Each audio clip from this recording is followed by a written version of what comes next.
Did you think you could deceive me by saying that? You broke Mom's leg. I'm already prepared to file a complaint.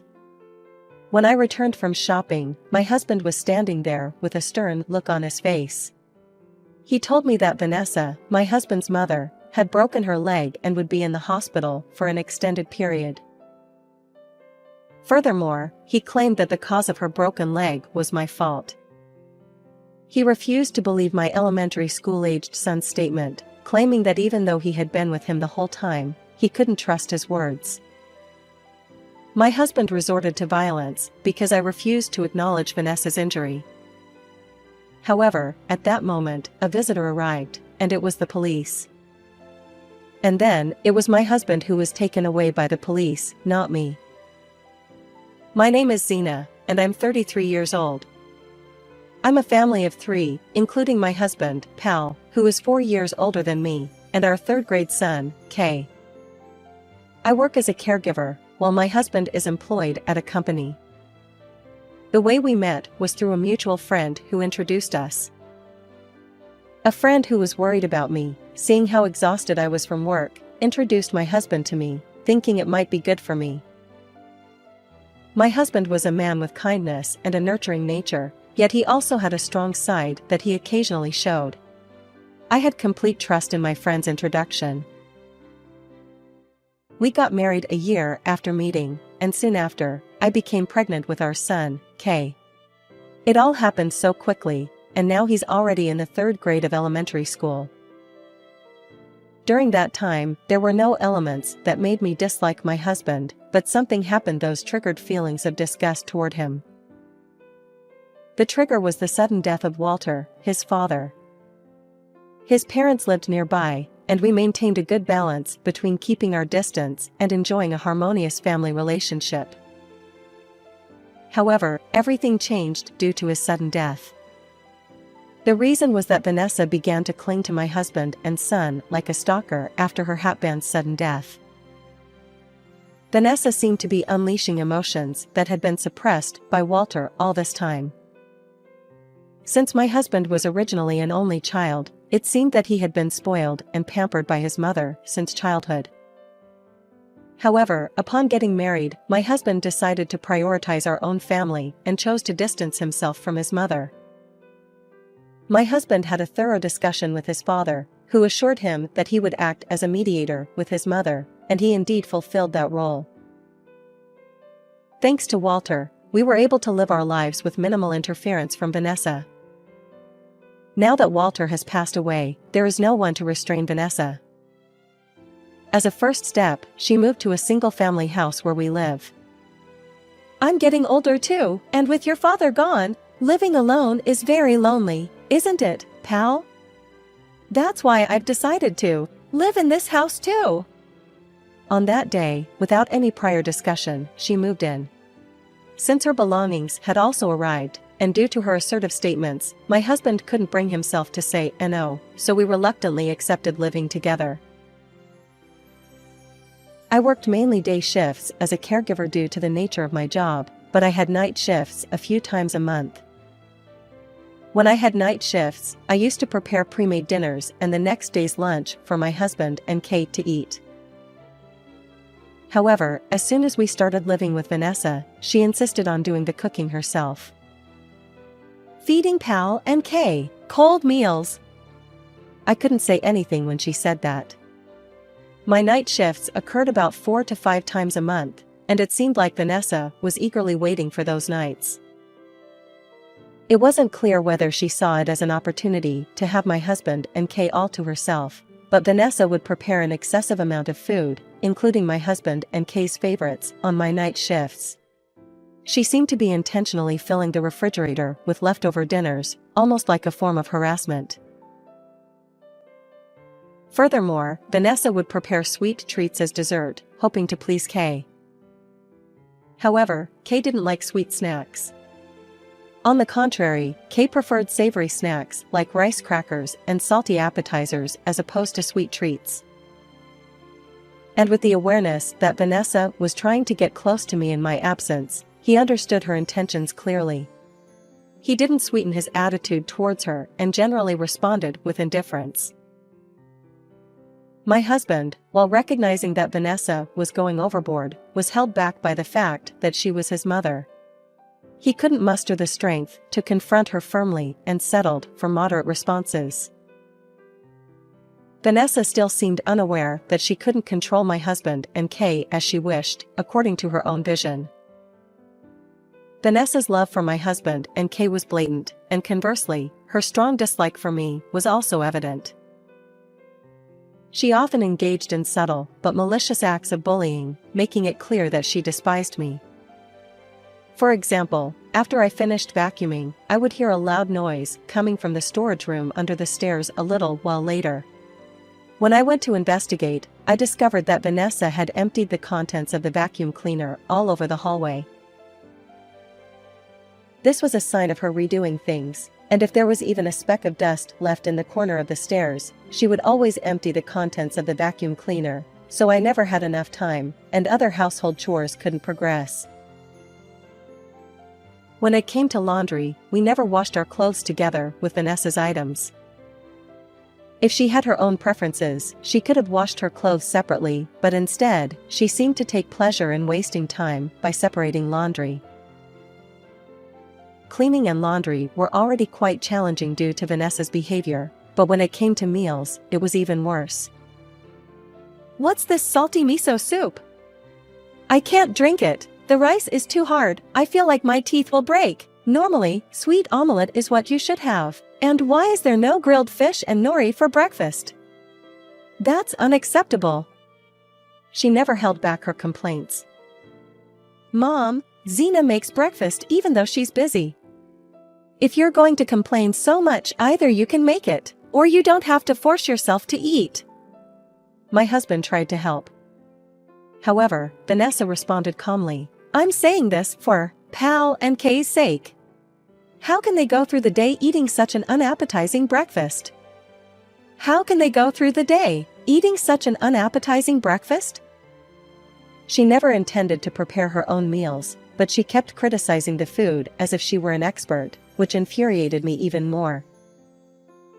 She continued to complain about every meal, ruining the atmosphere at the dining table throughout the day. Vanessa never had any intention of causing harm, but after complaining, she would try to engage in conversations about what happened today and ask Kay about school.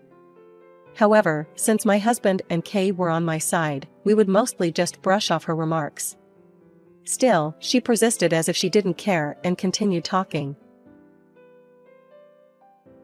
However, after this, a decisive event occurred where my husband sided with Vanessa. On a certain holiday, I had made plans to go shopping with Kay. My husband was already out with friends and not at home. When Vanessa saw us getting ready to leave, she said the following: "How can you leave me behind like this? What a terrible daughter-in-law you are. Kay, why don't you go out with Grandma instead?" Kay responded with, "We had plans to go out, just the two of us today. Grandma can stay here while we're gone," firmly refusing her request. She didn't find it amusing and said, "Why are you going out with someone like Zena? Is it about money after all? You never give me any pocket money, but you keep spending money on yourselves. Even though I'm Pal's mother, you have no respect for me, do you?" While saying this, she walked towards my bag, basically implying, "Give me money." I felt a sense of urgency due to Vanessa's actions. I approached my bag, and to my surprise, she tried to steal it. "Vanessa, you receive an allowance from Pal, don't you? I don't think there's a need for any more financial support," I said. Then, Vanessa resorted to physical force and started pulling my bag away from me. Vanessa, seizing the moment when the wallet slipped out, picked it up promptly. She opened the wallet and took out a 100 bill. I thought, isn't this theft? However, theft within a cohabiting family is not legally recognized. Vanessa then said, "It would have been better if you had just given it to me from the start," as she clenched the 100 bill and left the house. Well, I could see that she would probably spend it all in no time, so I decided to let it go.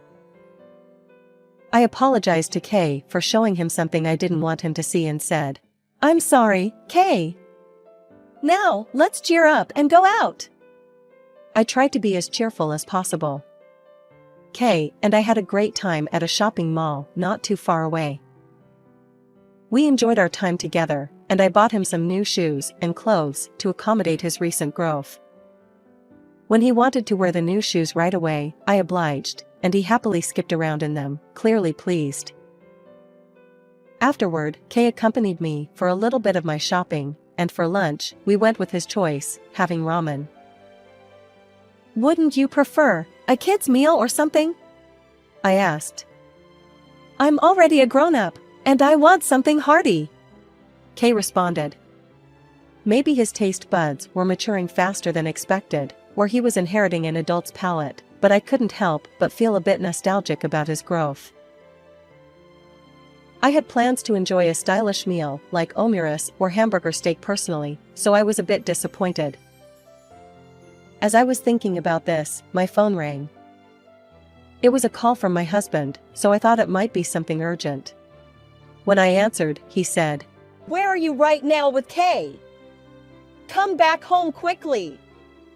I was surprised by his unusual anger, but I asked, "Why are you so angry?" To which my husband seemed even more angered and said, "What's wrong? What's not? Don't you understand what you've done, Zena?" His anger puzzled me even more. I thought it would be best to return home quickly, so I told Kay, "It's a bit early, but let's head back." When we arrived home, my husband was standing there with a worried expression, as if something serious had happened. He told Kay to go back to his room and made sure he did before my husband immediately spoke, saying, "Where have you been all this time? You broke my mother's leg, and then you casually went out with Kay, and came back as if nothing happened. What?" I was shocked by my husband's statement and could hardly believe my ears. I was taken aback by the accusation that I had broken Vanessa's leg.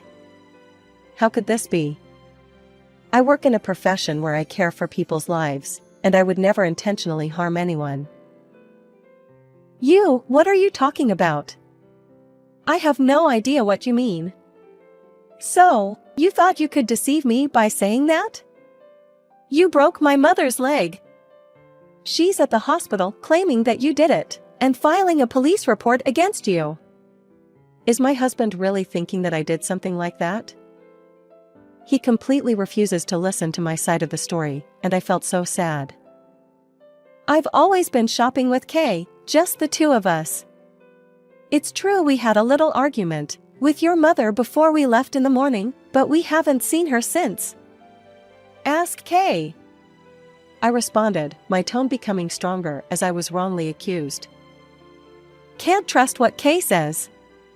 He's just a third grader. He can't possibly understand what's happening. Give him some pocket money, let him play at the game center, and you can make all the time you want, my husband said, indicating that he didn't trust me or even his own son. It seemed that only the fact of the fracture and Vanessa's statement were driving my husband. Even so, I haven't done it. I haven't spent the day with your mother, and I trust her words, even less, I said. My husband, seemingly angered by my words, lunged towards me and struck my face. Watching this from slightly ajar room door, Kay tried to approach me. I was worried for his safety and unintentionally shouted, Kay! Go back to your room! I said to Kay to ensure my enraged husband wouldn't harm him. Then suddenly, the intercom rang. I didn't know who it was, but they might be able to help.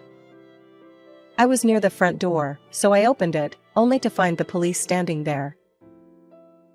Vanessa had caused a scene at the hospital, and she had already filed a police report without listening to my husband. The police had come to inform our relatives of the results of their investigation. The police officer asked with concern what happened. We heard loud noises and screams. Are you all right? I had a nosebleed.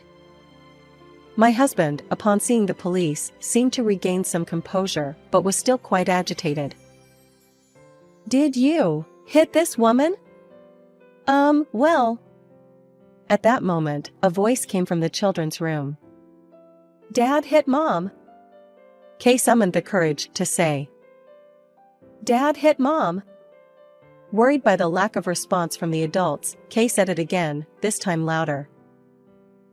Upon hearing this, the police officer asked, "Ma'am, is what your child is saying true?"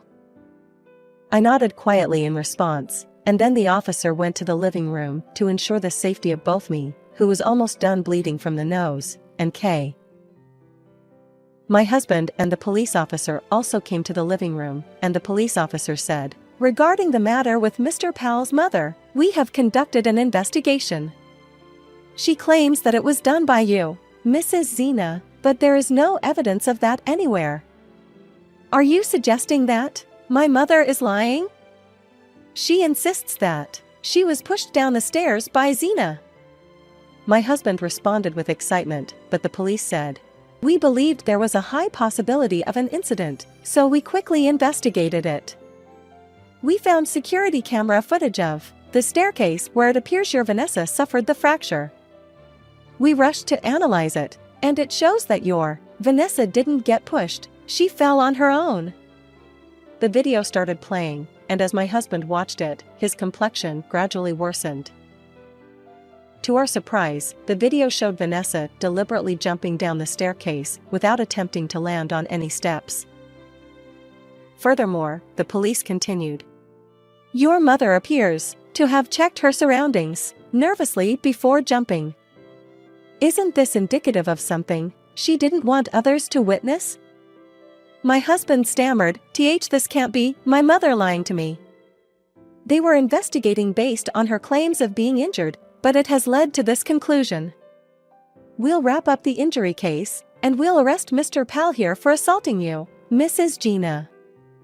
We'll need you to come to the police station for a detailed discussion. Is that acceptable?" The conversation suddenly turned to me, but I couldn't tolerate my husband's violent actions. "Please take him away. I'm begging you," I said. My husband was led away to the police station with a pitiful look on his face. After calming down a bit, I went to the hospital where Vanessa was admitted, accompanied by Kay. To be honest, I was hesitant to go, but I needed to inform Vanessa about what the police had uncovered. I was angry at the thought of Vanessa continuing to revel in her superiority. When Kay and I entered the hospital room, her first words were, "Why is Zena here? Didn't you go to the police?" I retorted and told her everything. "The one who was taken to the police station is your beloved son, Powell, not me. He suspected me and even physically attacked me. It's only right that he got taken by the police," I responded firmly. "It's Powell who attacked? That's because of you, isn't it? Why should Powell be the one arrested and not you?" Vanessa seemed to be still deluded, thinking that everyone believed she was injured by me. I needed to correct that misconception first. "Vanessa, it seems like they were investigating me for allegedly causing your injury, but the police quickly conducted an investigation and found video evidence showing you jumping down the stairs willingly. It captured you checking your surroundings and timing your jump perfectly. Quite unfortunate, right?" I couldn't help but burst into laughter as I imagined Vanessa's one-woman drama. After being told the truth, Vanessa didn't become enraged as I had expected. Instead, she seemed to defiantly say, "That's right. I fell on my own. I thought if I could blame Zena for my painful fracture, then Powell and Kay would become mine. Powell shouldn't have told the police anything. They should have just believed my story." Feeling exasperated by Vanessa's words, both Kay and I decided to leave. We realized that there was nothing to gain from continuing to listen to her fabricated story. At that moment, Kay said, "Grandma is the worst person. I don't want to turn out like her. Vanessa was left speechless by the words of an elementary school student. With mixed feelings, Kay and I returned home. When I returned home, my husband, who had come back from the police station with a strong warning, was there. I told him about the decision I had made regarding this incident. I want a divorce from you. That's right, I had decided to divorce my husband over this incident. He only believed Vanessa's claims, doubted me, and even our son, Kay. On top of that, he physically assaulted me. I made this decision because I found it difficult to continue our married and family life together. It's not good for Kay, and although it didn't happen this time, I was concerned that he might be harmed in the future. My husband hurriedly said, I'm sorry. I apologize for not believing you too and for hitting you. I don't want a divorce. But my decision to divorce remained firm. I can't trust you, and I can't handle your mother either. I'm starting a new life, for the sake of Kay. You two should get along here, in this house as best as you can. Your mother probably wants that to some extent, I said firmly. We're ending the cohabitation with my mother, and I'll either place her in a facility or cut ties with her. If it's just the three of us again, there shouldn't be any problems, right? So, please don't leave me. He pleaded. I can't cut ties or place her in a facility, yet you're talking like it's easy. Please don't say things lightly. I've made up my mind. I can't live with a man who resorts to violence. Goodbye, I said, and together with Kay, we packed our essentials and left the house. My now ex-husband seemed lost, but that was no longer our concern. Afterward, Kay and I stayed with my parents for a little while, and we initiated the formal divorce proceedings. I, of course, obtained custody of Kay. My ex-husband and Vanessa resisted granting custody until the end, citing my history of violence against him as a disadvantage. However, they agreed to provide child support and promised to pay it regularly. We settled on allowing monthly visitations for my ex-husband to see Kay, but with the condition that he wouldn't approach us otherwise. I made these decisions to protect Kay. It seems that the incident where I was taken away by the police due to the violence against me might have been witnessed by neighbors, making it uncomfortable to stay at home. So, my ex-husband decided to sell the house, and now Vanessa and he are living together in a small 4-tatami room. On the other hand, we moved to a facility where I work without night shifts. It took some time for Kay to adjust to the new environment, and I believe it might be a bit challenging for him financially, but I'm determined to protect his smile. With that goal in mind, I'm able to give my best effort at work and make things work for us. I will continue to do my best in work, household chores, and parenting for the sake of Kay.